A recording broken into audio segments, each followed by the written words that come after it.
caso o ódio, né?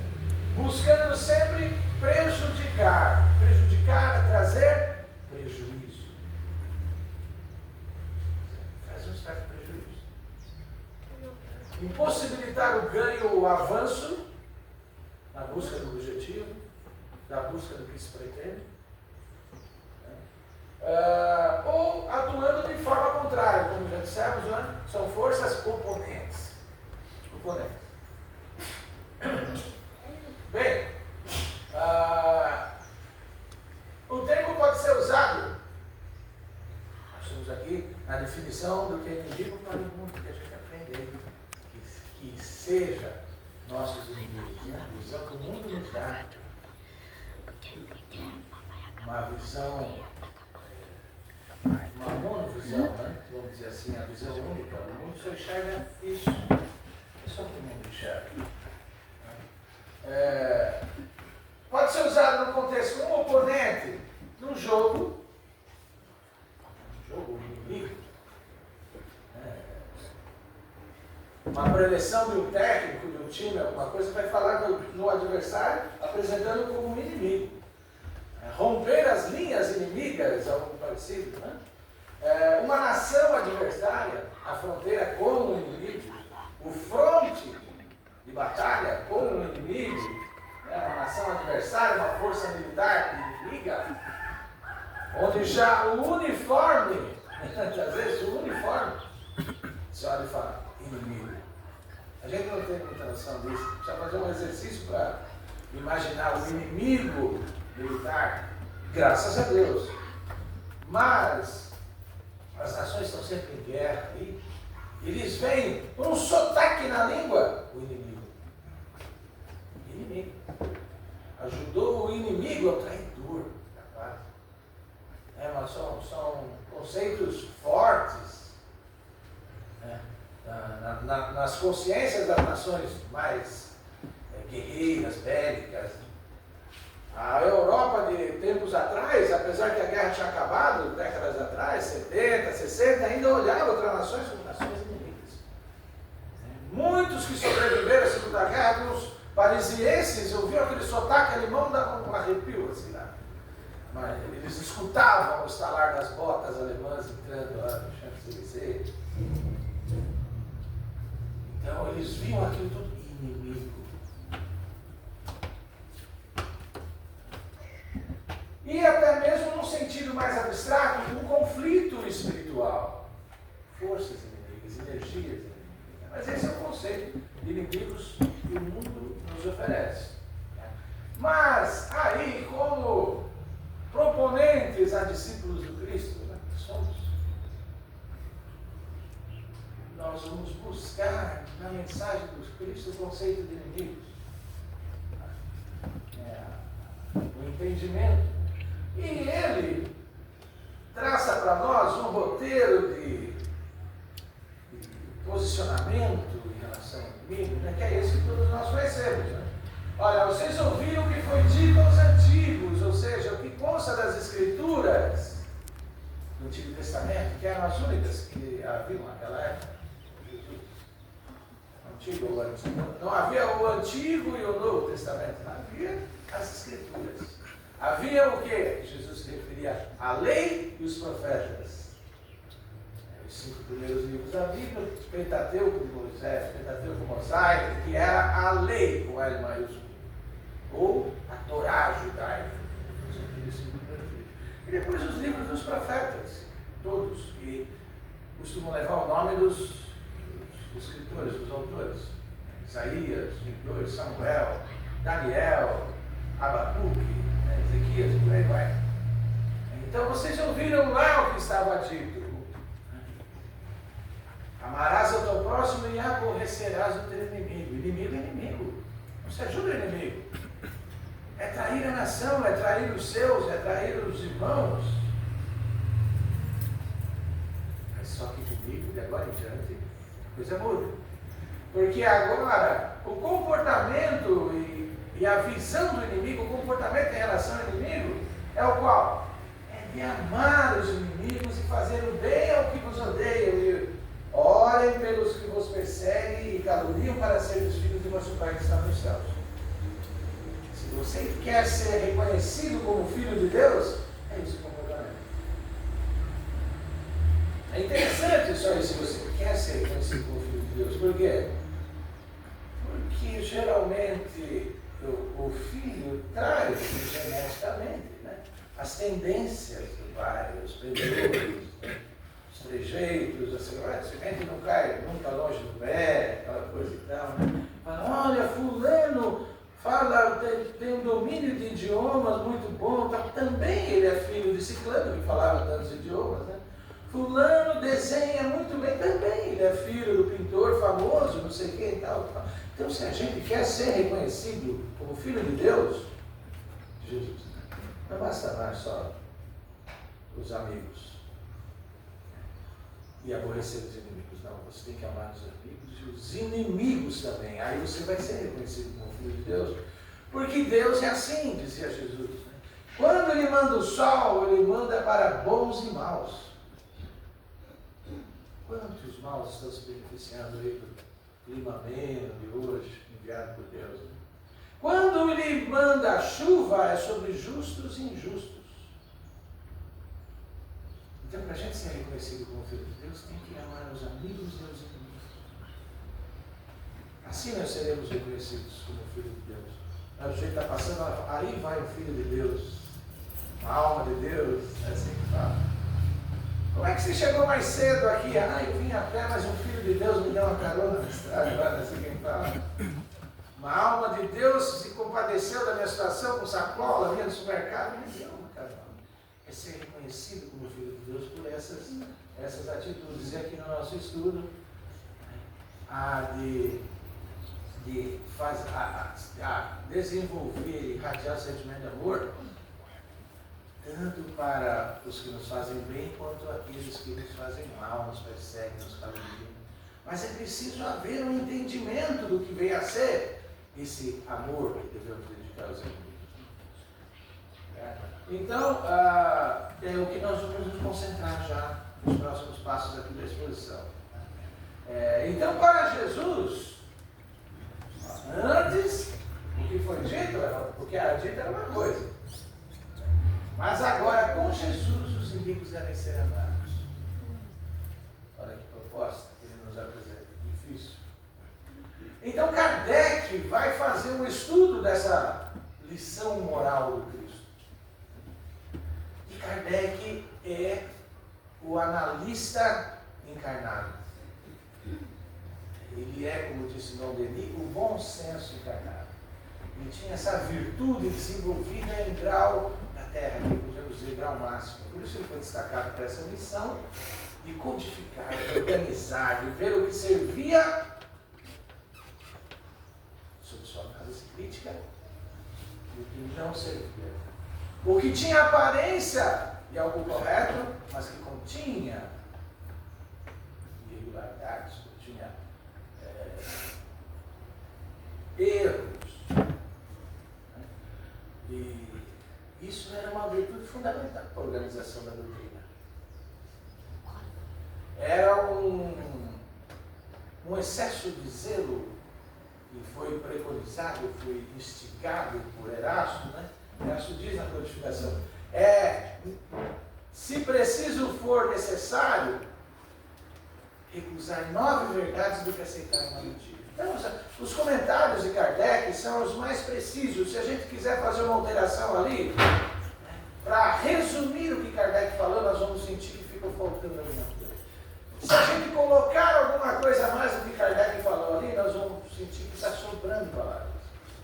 Porque é aquela roupa justa que a gente veste, e não dá para tirar um pouquinho de roupa de tecido aqui, que vai ficar apertado, imitar um gesto, um movimento, né? Não dá para acrescentar tecido que vai ficar uma prestação, até aquela roupa de fala, não deixa. Por isso que a perfeição é tido como aquilo que não aceita mudança.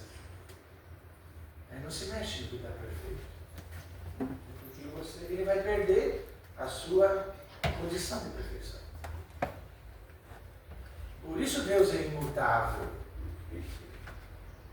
É a absoluto. Se você alterar alguma coisa no que está perfeito, já não é mais perfeito. Então, as análises de Kardec diz para a gente que, geralmente, nós nos equivocamos no sentido da palavra amor aplicada a essa circunstância. Quando a gente quer estudar a proposta de Jesus, a lição de Jesus, amar os nossos inimigos, nós nos equivocamos. Geralmente. Por quê? Porque Jesus não pretendia dizer que nós devemos ter pelo inimigo a mesma ternura que você tem por um irmão, por um amigo. Porque isso não é possível. Isso não é possível. Kardec diz que a ternura pressupõe, ela traz em seu bojo, traz consigo a ideia de confiança. E nós não podemos confiar naquele que sabemos que nos quer mal. Podemos dar as costas a quem nós sabemos que quer o nosso prejuízo, quer nos prejudicar. Então, olha, ele diz, olha, não se pode ter confiança naquele que se sabe que quer nos mal. Nós não podemos ser, desculpe a palavra, meio forte, mas não podemos ser burro. Bobo. Precisa ser bobo, dar as costas para o inimigo. Jesus nunca pediu isso. Pelo contrário, ele falou, sempre manso como as pombas, mas prudente como as serpentes. Seja bom, mas não seja bobo. Isso é um conceito importante dentro do entendimento de amar os inimigos que Jesus nos passou. Então, não se pode, enfim, ter a mesma satisfação no encontrar um inimigo que aquela satisfação que a gente tem quando encontra um amigo. Porque se a gente vai demonstrar isso, é mentira. Nós não estamos traduzindo a realidade do nosso interior, dos nossos sentimentos, das nossas emoções naquele momento. Nós estamos fingindo uma coisa que não é legal. Você está fingindo uma coisa que não é. Isso é hipocrisia. Jesus não pediu para sermos hipócritas frente aos inimigos. Então, vamos indo devagarzinho para entender o que Jesus pedia para nós nesse mandamento. Não é fingir que nós não estamos sentindo, nem ser bobo das pessoas. Isso nós verificamos até agora conforme a análise de Kardec. Kardec, todo o Evangelho segundo o Espiritismo, sempre tem a passagem do Evangelho e em seguida a análise de Kardec. Presta atenção a ele. É uma aula de como ele coloca as coisas, tá? Ordena as colocações justas. Quando ele tivesse uma aula, fala justo. Então ele segue analisando e diz, olha, amar os inimigos não pode por significar que não devemos fazer nenhuma distinção entre amigos e inimigos.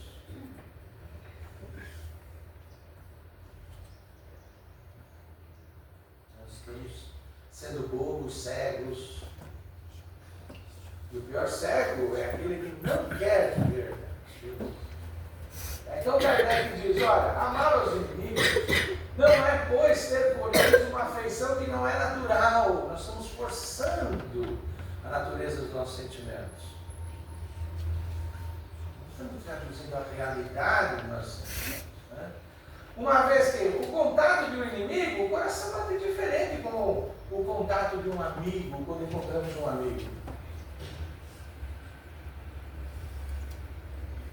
Então é preciso entender o que Jesus quis dizer quando nós temos que amar os inimigos.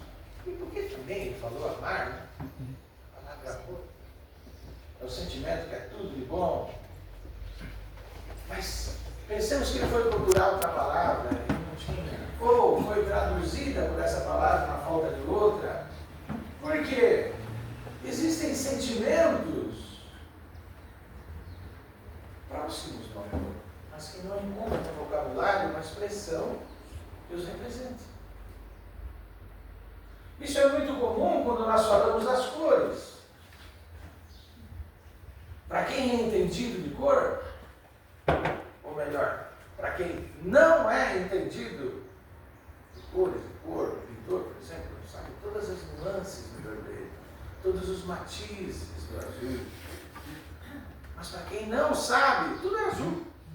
Só que um azul, tanto quanto a camisa do Átila, né? Tanto como a roupa da Carmen, mas são azuis. tonalidades diferentes de azul. Então quem entende vai dizer, não, esse é um azul marinho, esse é azul azul, esse é azul turquesa, esse é o azul celeste. Não são as mesmas coisas. Da mesma maneira que aqui não estamos falando do mesmo sentimento quando falamos do amor do marido para a esposa, da esposa para o marido. O amor de pai para filho, do filho para o pai já é diferente. Que, por sua vez, é diferente do amor pelo cachorrinho que nós temos. Né? Que é diferente do amor de irmão, o amor fraterno. Nós não temos palavras diferentes para cada tonalidade de amor. Mas a gente chama tudo de amor. E chega nesse momento, dá trabalho para Kardec. Para ele explicar, olha, esse amor não é o que vocês estão pensando, não é para pegar o inimigo, pôr no colo, fazer cafuné, no colinho, igual a gente faz com o gatinho, igual a gente faz. Não é isso. Não faça isso. Na primeira cochilada aí, essas garras se cravarão. Primeiro cochilo. Afinal de contas, estamos falando de inimigos. Então Kardec diz, olha, não se pode, enfim, ter a mesma satisfação, como nós já falamos. Então, amar os inimigos, segundo a interpretação de Kardec, para o que disse Jesus, olha, é não lhes ter ódio, nem rancor, nem desejo de vingança. O sentimento ódio. Não nutrir esse sentimento. É difícil. Quase nenhum de nós consegue isso assim, imediatamente à ofensa, imediatamente ao fato ocorrido. Esse sentimento brota de forma natural em nós, porque somos licenciados da humanidade, nós somos habitantes do mundo para as expiações. Mas, como dizia o apóstolo Paulo, não deixe o sol se deitar sobre sua ira. Passa umas horinhas aí, bem nervosinho, né? Mas amanhã é outro dia. Não alimente esse sentimento. Não cultive esse tipo de emoção. É isso. É desenvolver um trabalho contrário a esse sentimento. Não com ódio, mas na medida que eu trabalho para sufocar esse sentimento, eu já estou dentro da proposta amar os inimigos. Porque se o ódio mantido e cultivado, ele vai permanecendo, né? E vai se transformando naquilo que a gente chama do rancor. O rancor é aquele sentimento inicial que é processado, né? A bilis, o fígado, a química do ódio correndo nas veias. E depois desse processo permanece o quê? O resíduo. Igual se processa na indústria. O mecanismo da transformação da matéria-prima e tudo mais, e gera aquele resíduo que vai ser justamente os poluentes não sabem o que fazer com aquilo.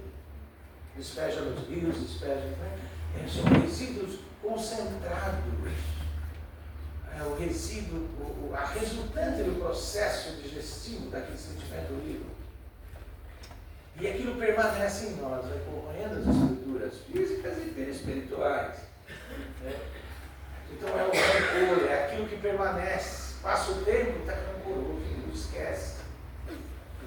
Rancor, desejo de vingança é a vontade de retribuir o mal. Bom, aí tem uma mensagem do Evangelho que chama justamente a vingança. Ele fala assim, que nunca passe pela cabeça do espírita. Você não lembra dessa passagem? Passa. Nunca, jamais passe na cabeça do espírito a coisa da vingança. Retribuir o mal com o mal. Olha que a distância do procedimento cristão é amar os inimigos. Você devolver o mal com o mal. Olha que distância que vocês colocam, né? da proposição cristã. Então é o quê? Perdoá-los sem segunda intenção e incondicionalmente pelo mal que nos fizeram. Amar os inimigos. Perdoá-los sem segunda intenção. Sem estabelecer condições, incondicionalmente. Fala, olha, eu te perdoo, mas não me ligue mais. Eu te perdoo, mas não mais em casa. Não me convide mais para aquela festa lá, para aquelas coisas. Tá? Ou seja, eu te perdoo, tá tudo bem, mas suma da minha vida. Isso é colocar um perdão condicional. Eu te perdoo se você voltar lá e refizer o que você, desfazer o que você fez. Aí eu te perdoo. Vamos colocar condições, por condições. Perdoar. Gente, e sempre lembrando que perdoar não é esquecer o que foi feito. Nós não estamos nesse nível evolutivo. Perdoar é um esquecimento emocional. É você encontrar a pessoa e não sentir a revivescência do que aconteceu em você. Mas você sabe o que aconteceu. Você não pode esquecer. Nós não podemos esquecer o que aconteceu, gente. Porque a lição é experiência vivida. A vida é para isso. Para a gente aprender com ela. Agora, tive uma lição, vou esquecer? Não é esse esquecimento que eu falo. É esquecer aquele sentimento. A gente olha a pessoa, volta aquela coisa de novo, renasce, aquele friozinho no peito. Porque nós sabemos bem que é isso. Nós estamos estudando lições que servem muito, mas muito para a gente não estar falando aqui. A gente conhece bem aquele friozinho. Olhou, viu, esfriou. É a emoção de novo. Que voltou novamente. Então é esquecer emocionalmente, esquecer emocional. Você olha a pessoa, você superou, você tem aquele fato como algo resolvido emocionalmente. Mas jamais esquecer que ali não se pisa. Não precisa falar isso para ela. Não precisa impor condições, como eu falei, olha, não, você sabe. Você quis pegar um porco espinho no colo? Você viu que não dá.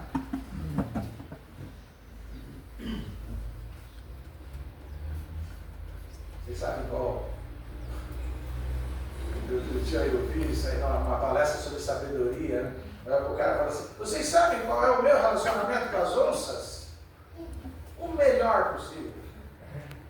Eu adoro as onças. E estou muito bem com elas. Porque eu deixo elas lá no mato. E eu fico aqui na cidade. Eu não vou cuidar a onça com a vara curta, como diz o ditado. E assim eu me dou bem com as jararacas, eu me dou bem com as jaracuzus, porque elas ficam lá no ambiente delas. Eu não vou lá pisar no rabo delas.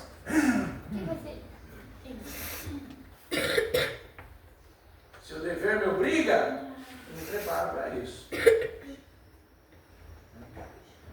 me preparo para isso. Então, é perdoá-los nesse sentido. Não opor nenhum obstáculo à reconciliação. Mas isso é amor, gente. Nós percebemos que a pessoa errou porque nós já passamos por isso, nós já erramos muito. Nós já quisemos muito encontrar a pessoa, mas onde eu posso encontrar? Onde eu posso encontrar ela para poder esclarecer o que não entendi? E às vezes até egoisticamente, porque eu estou pensando em mim, na minha paz e consciência que eu preciso resolver, não tenho paz, enquanto eu não me acerto com ela. Eu preciso encontrar. E quando encontra aquela satisfação, fala, aí agora. Aí a gente vai chegando perto da pessoa, uma festinha, uma festa, a gente vê que a pessoa estava ali, já está se chegando cada vez mais perto da gente, para pedir desculpa, né? Ela vai chegando perto, a gente vai indo para cá. Ela vem para cá, a gente vem vindo para cá, vai indo. Nós estamos dessa maneira colocando obstáculos à reconciliação. Isso não é amar os inimigos, conforme diz Jesus. Kardec explica e diz, não é obstáculo. E a gente agindo dessa forma, nós estamos desenvolvendo o sentimento de amar os inimigos que Jesus pediu. É essa tonalidade de sentimento que a gente tem que buscar.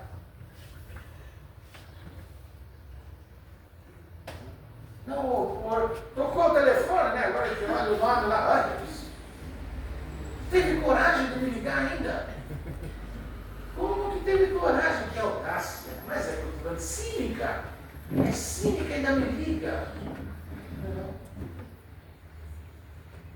Isso é por colocar obstáculos à reconciliação. Não é amar os inimigos como Deus pediu. Então é desejar-lhes o bem em vez do mal. Seja feliz, sinceramente. Desejam bem. Siga a sua vida em paz. Sejam felizes. Desejando bem, nós estamos amando os inimigos conforme o mandamento cristão. É ficarmos alegres em lugar de se aborrecer com o bem que os atingiu. Vocês sabem que teve uma casa lotérica aqui em Registro que acertaram aqui na mesma pessoa em 2 cartões? Quem foi? Foi fulano. A gente puxa. Acertou ainda. E menos merece. Foi acertar. Era o último que tinha que ganhar. Depois foi e ganhou. Olha que sentimento. Totalmente distante da vibração do sentimento perdido por Jesus. E quando a gente vai pescar, não pegou nada. Fala, você não pegou nada? Fulano está com o barco cheio de uau. O barco cheio. Vai descendo o negócio na gente. Ainda tem sorte na pescaria. Concorrente na peixaria. Concorrente na peixaria. E concorrente na peixaria ali. Manchete da peixaria. Né? Então, olha, estender-lhes a mão prestativa em caso de necessidade. Me fez um mal danado. Me prejudicou muito. Mas está precisando e eu posso ajudar? Eu ajudo. É isso que Jesus, como mestre espiritual do nosso caminho evolutivo, ensina. O seu evangelho pede. Você pode fazer alguma coisa? Peça. É evitar nos abster por atos ou palavras de tudo que possa prejudicá-los. Eu nunca contei o que eu sei dele. Mas agora que ele me fez isso, eu vou contar para todo mundo o que eu sei. E começamos a atuar no prejuízo moral da pessoa no grupo social que ele vive, na cidade. Começa a espalhar o que eu sei. Então é evitar. Você sabe, vem à vontade de contar, você não conta. Por quê? Porque você está obedecendo ao mandamento de amar os inimigos. Está buscando essa tonalidade de sentimento que Jesus nos pede. Eu podia. Tenho condições físicas para isso. Torcer o pescoço dele se eu quisesse. Por atos, atitudes ou palavras.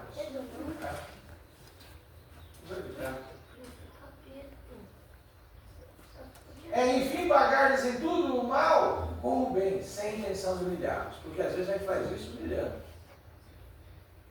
Olha, está aqui, o vendaval passou aí, né? Levou seu telhado embora, eu vou reconstruir. Mesmo depois de tudo que você me fez, que você fez aquilo, é humilhar.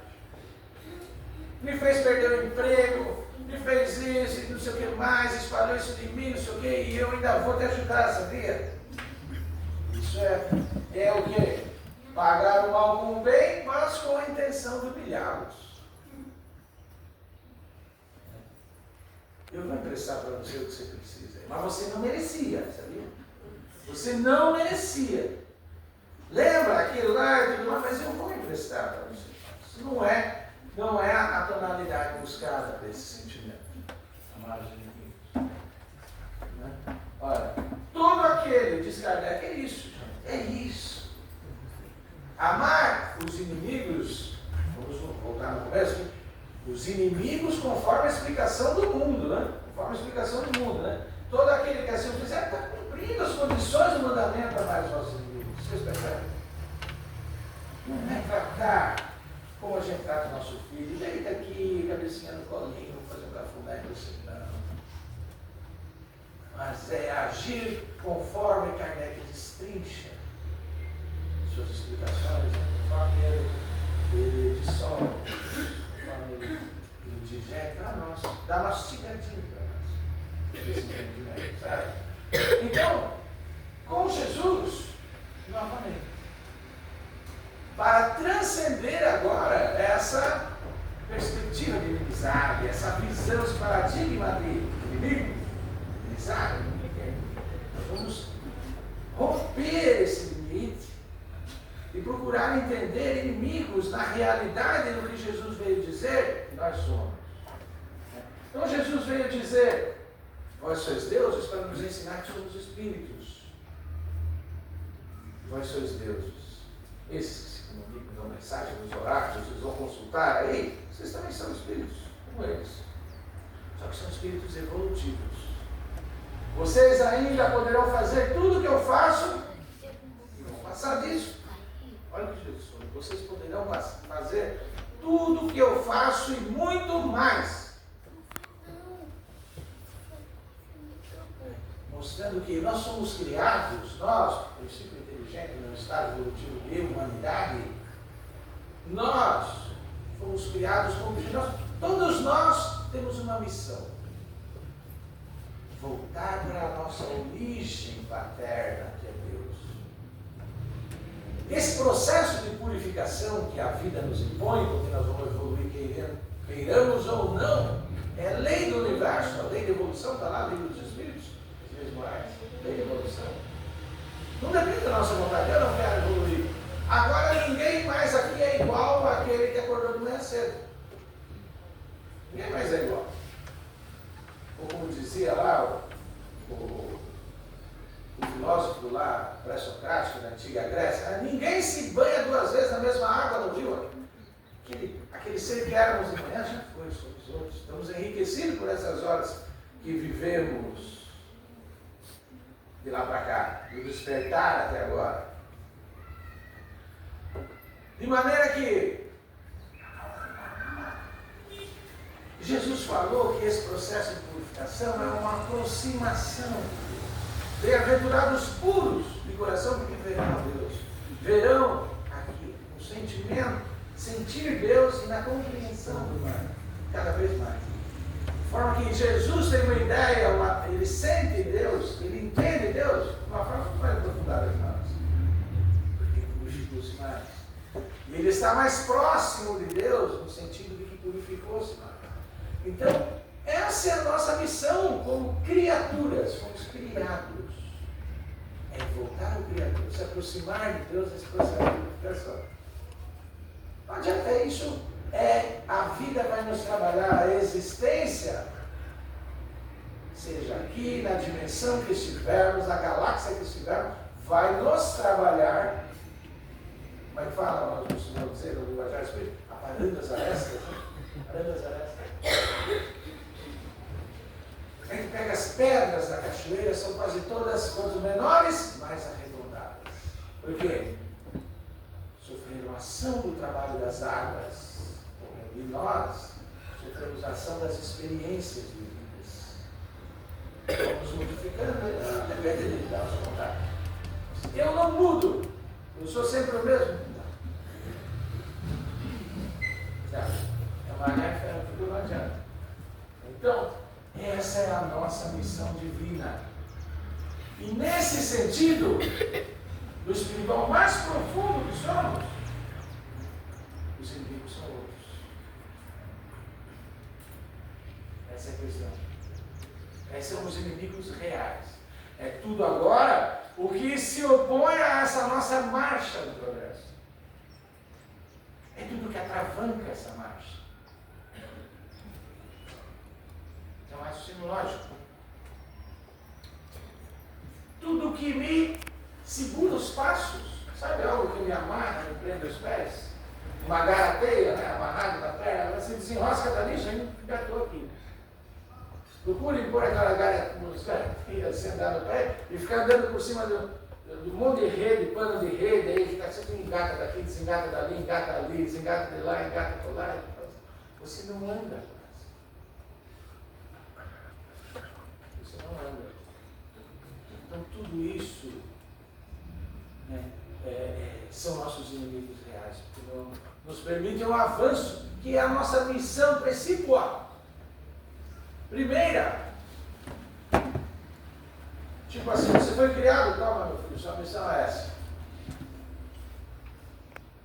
Recebida a partir da criação.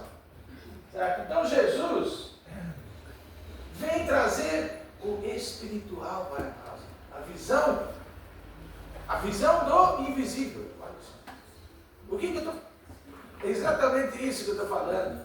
Quando eu digo a visão do invisível, existe aqui uma aparente contradição. Né? Como a visão do invisível? O alcance do inalcançável, outro paradoxo, outra contradição.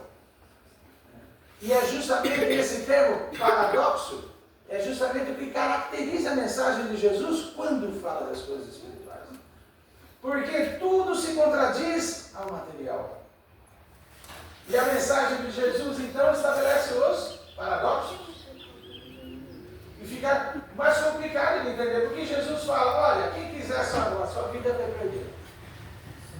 Quem só trabalha pela vida, que é entendida no mundo como sendo esta, a sua mensagem diz, não é esta. Esta é passageira e transitória. Como diz Emmanuel, é menos que um segundo na eternidade. Se você se atém nisso, você perde a chance de gozar e desfrutar o que tem de melhor a outra. Permanente. Então, olha o paradoxo. Quem se elevar vai ser rebaixado. Os maiores do mundo têm dificuldade para a compreensão dos ensinamentos espirituais. De maneira que você precisa se apequenar para vislumbrar as lições que ensinam sobre a espiritualidade. E Jesus agradece a Deus por ele ter feito as coisas dessa forma. Ainda graças te dou, meu Pai, porque escondeste essas coisas dos sábios e prudentes e as revelaste para os pequeninos e humildes de coração. E se a gente não se apequenar, não aprender a ser humilde, nós não vislumbramos as lições. É preciso se movimentar do nosso pedestal de arrogância e orgulho para os degraus inferiores da humildade. Com este movimento, estar no movimento de mudança que caracteriza a busca. Buscar e achareis. É aí que nós vamos encontrar o que pretendemos, o conhecimento, né? E aí que vamos ser, como diz no Evangelho segundo o Espiritismo, sermos iniciados nas coisas espirituais. Procure juntar tesouros no céu. O pessoal não entendia. É um paradoxo. Mas tesouro é aqui. Não. Os verdadeiros não são esses. É a dificuldade de se entender a mensagem do Cristo nos paradoxos que ela apresenta. Que dela brotam naturalmente. Eu vim para que os cegos vejam e os que veem se tornem cegos. É isso aí. Falando das coisas espirituais, quem se gaba do saber mundano não entende nada. Como diz o Evangelho lá no capítulo 17.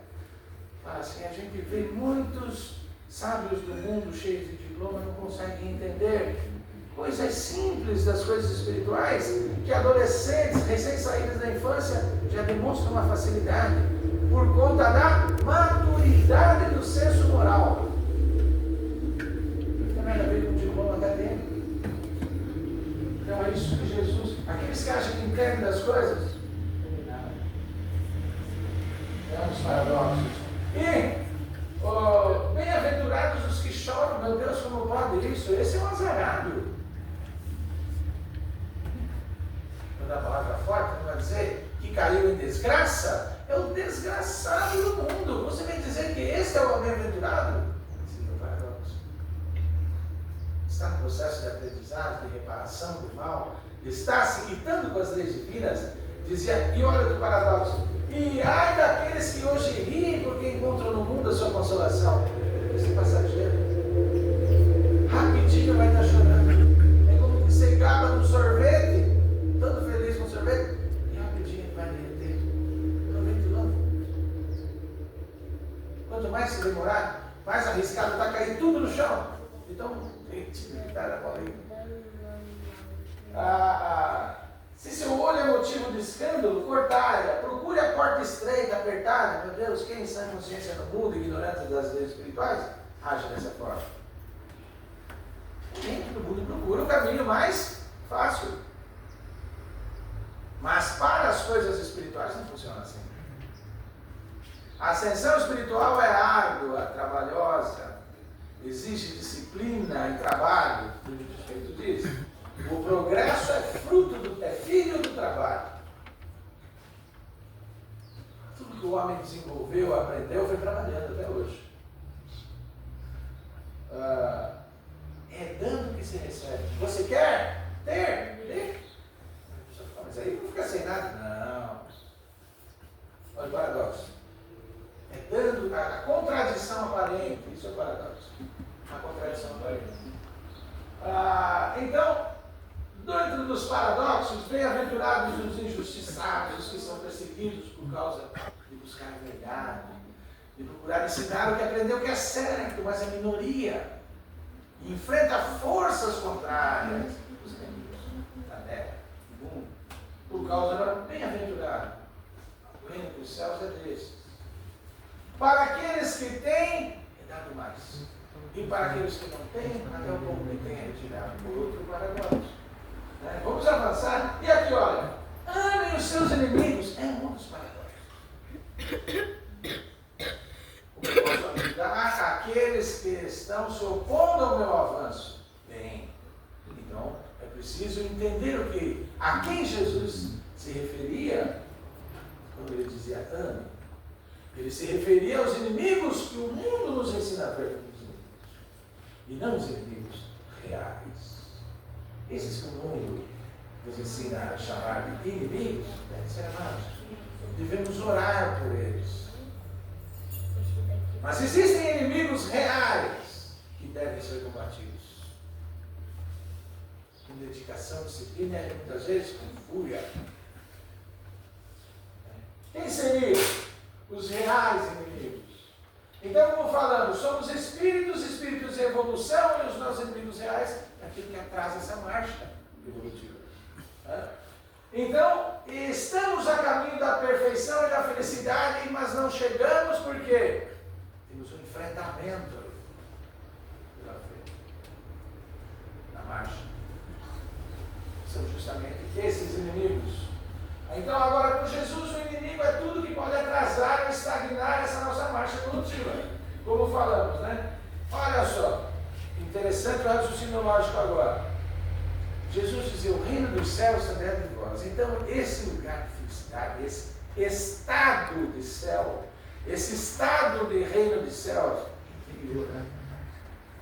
se é para lá que caminhamos, essa marcha é para dentro de nós. E se é nessa marcha para dentro de nós que encontramos esses inimigos, eles, por consequência, estão onde? Dentro de nós.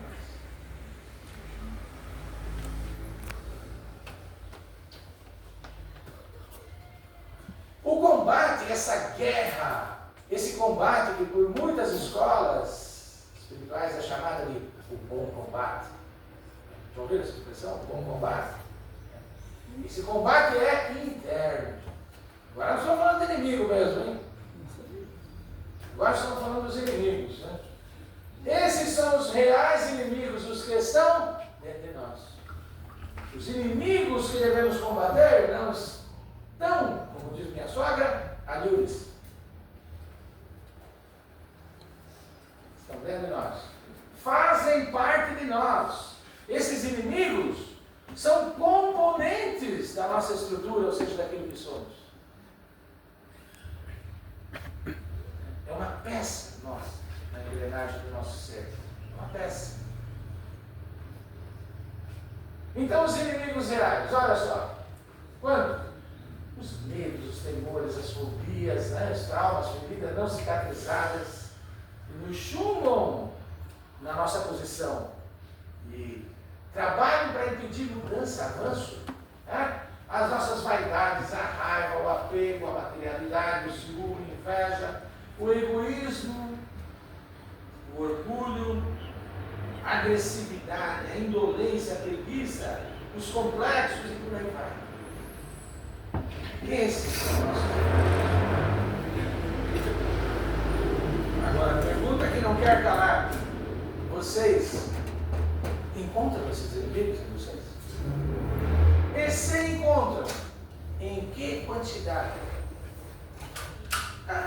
dou um ciúminhozinho assim. Eu tenho uma pontinha de inveja. Tem inveja, mas é inveja branca. Inveja branca. É inveja saudável. Estimula é esse nível de conhecimento que nós temos dos verdadeiros inimigos internos nossos. Então, olha só, gente. Agora, o combate aos nossos inimigos reais é um trabalho de avanço espiritual. Aí, tranquilo? Trabalho espiritual. Combater nossos inimigos internos. É um trabalho de avanço espiritual. Onde? Dentro de nós. Nós quem? O Espírito que somos. Como assim? Como assim o Espírito que somos? Sim, nós aqui somos homens. Livro dos Médios, definição, homens, o homem é corpo físico, perispírito e espírito. Você tirando o corpo físico, tira o corpo fluídico, aquele campo eletromagnético que estudamos da outra vez, mais próximo, mais adjacente ao espírito, que envolve o espírito, envelopa o espírito, que é o quê? É aquilo que trabalha, quando o corpo, vocês imaginam o corpo imóvel? Estão deitados, não mexe nem o dedo. A salva está em atividade, lembrando do dia, pensando, se emocionando, planejando o dia seguinte, se entristecendo, se alegrando. Aí em atividade, alucinada muitas vezes, assim, embora a imobilização do corpo. Esses somos nós. É a nossa mente, é o nosso psiquismo, o espírito que somos. É aí. A busca e o combate é aí, na mente, onde ocorrem os sentimentos, as sensações, as lembranças, boas ou más, as vontades, desejos, bons ou maus, primitivos, mais primitivos ainda, da animalidade, está tudo ali, é uma busca ali. Porque ele não vai pôr as caras de facinho para a gente, olha, tira em mim. É assim quando você sai para caçar, ninguém caça mais do que tem. Já, os tempos são outros, mas você sai assim no mato, o passarinho seja na ponta do cano de viagem, você não. É a caça, lá vem, senta na sua frente, não. Está tudo camuflado, cada um na sua toca, no seu ninho, escondido, na segurança dos seus bichos.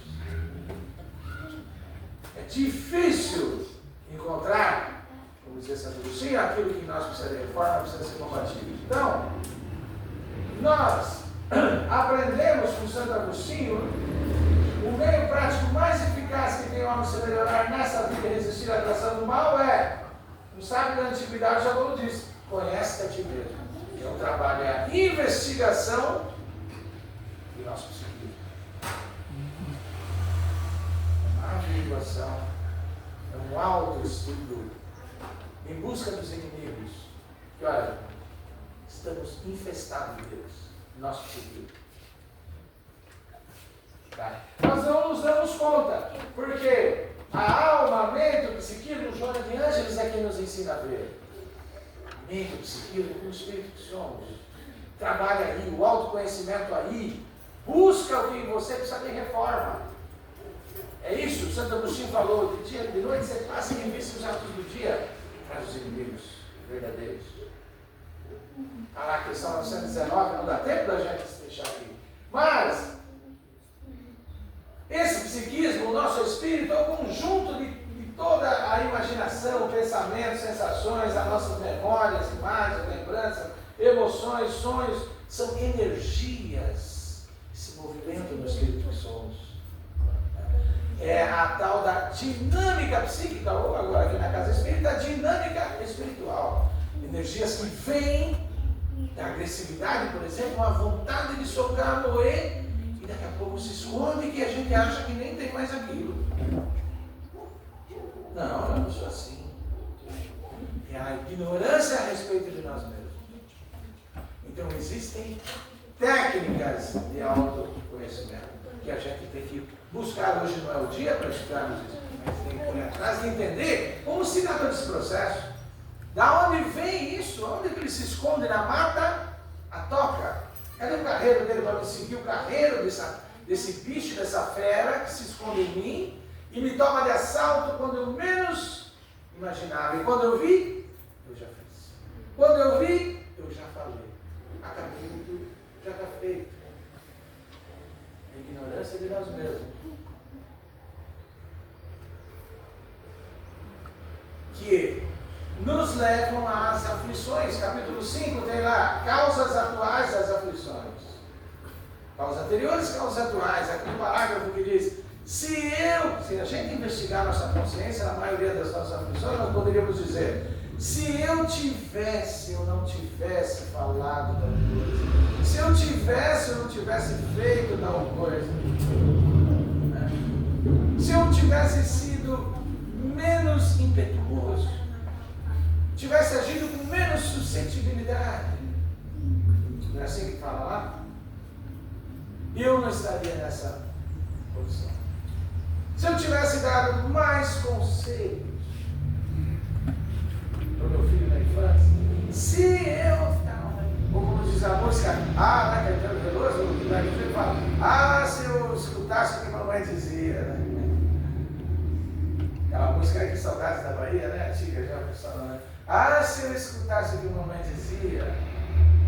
Então, esse estudo da nossa dinâmica, as energias que vão e vêm em nós e se escondem, como eu faço? Não é fácil, gente. Não é fácil, porque esse é o caminho da evolução.